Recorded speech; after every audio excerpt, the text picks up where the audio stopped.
Hey everybody, Ryan McCaffrey with IGN here, joined by IGN's Destin Legary. That's right, we're at Gamescom 2013. Yes, we just got out of the Microsoft Xbox showcase here at Gamescom, where they let us go full hands-on with pretty much all of the first-party launch lineup.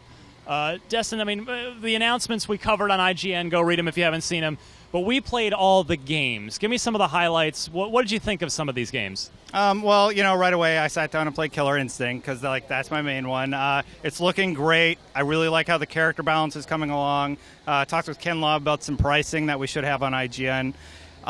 Also, we looked at Dead Rising 3. You actually played it. That one looks good. Yeah, I sat down and played it. They did admit the frame rate's still coming along because, man, there are literally hundreds, if not thousands, of zombies on the screen at a time. But it is fun to just mess around in that game. I ended up building the I forget the name for it, but the steamroller combined with the motorcycle that's just flattens guys. It has a flamethrower on the front.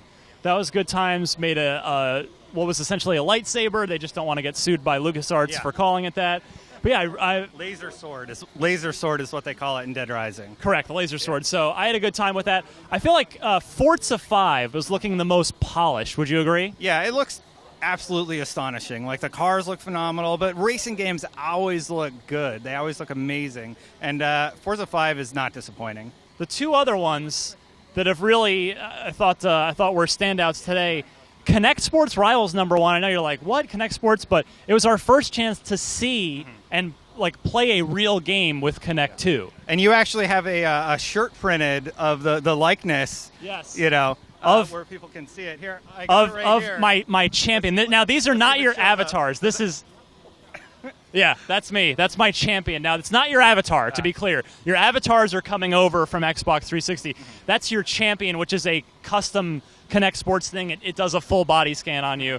Anyway, so, I did the Wave Race, the jet ski demo, which was fun. Wave Racer 64 is back. Basically, yeah. There's also bowling is coming back and some other games. So, but the takeaway there is that Kinect works. I was doing this and turning, and it was instantly responsive the way it should have been all along. And then, so this was a really good family title, but one thing that blew me away, I was watching you play it, multiplayer Rise. Rise has sort of caught a lot of crap since E3 of, it's just all QuickTime events, there's no combat to it.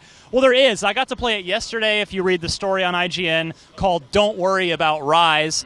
That gives us some real thorough details. But we have the video, which we'll be posting soon. Yeah, we got to play the two-player co-op mode, which it's a really interesting premise for it, right? Yeah, definitely. Like, working together, using co-op. Like, at one point, the guy went upstairs while people were rushing you, and he was throwing lances while you were getting beat down. Plus, you have your god powers that you can activate and, push everybody off of you, like an area of effect attack. Yeah, and what's cool is the premise is great. It's like in the real-life Colosseum in the ancient Roman times, they would do different set pieces in there. They would flood it. They would have ships. They would set up fake forests. Well, they've taken that to the video game extreme here, where it just instantly changes out the set pieces, and so there's all sorts of different scenarios in there. So that was looking really sharp.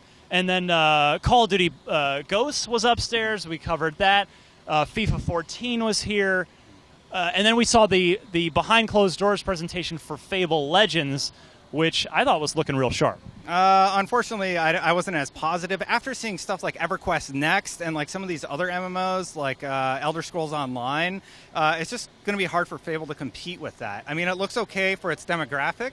I mean, if you're a Fable fan, you're going to love Fable Online, but I might be more interested in EverQuest Next personally. Well, but it's not an MMO, to be fair. It's a 5-player game. EverQuest Next is an MMO, but the Unreal Engine 4 tech area they showed off looked really sharp, so we'll have more on that in the coming months, and you can read more about that now on IGN. I want to see more bosses in Fable.